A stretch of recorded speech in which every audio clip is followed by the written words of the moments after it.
So here's two citations Craig bad-mouthing some Christian philosopher for dropping names in lieu of an argument, a cardinal sin, which he goes on to justify by some quote. Now, Professor Ludemann is not a philosopher. He's a New Testament theologian. And his procedure here of merely dropping names of famous philosophers is sadly all too typical of theologians.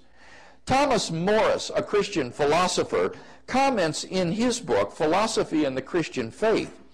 What is particularly interesting about the references theologians make to Kant or Hume is that most often we find the philosopher merely mentioned, but we rarely, if ever, see an account of precisely which arguments of his are supposed to have accomplished the alleged demolition. In fact, I must confess to never having seen in the writings of any contemporary theologian the exposition of a single argument from either Hume or Kant or any other historical figure for that matter, which comes anywhere near to demolishing historical Christian doctrine or theological realism. Wow, there you go. According to two citations Craig, dropping names without any argument is in the realm of a mere theologian, presumably implying that no serious philosopher would make such a sloppy and sophomoric argument.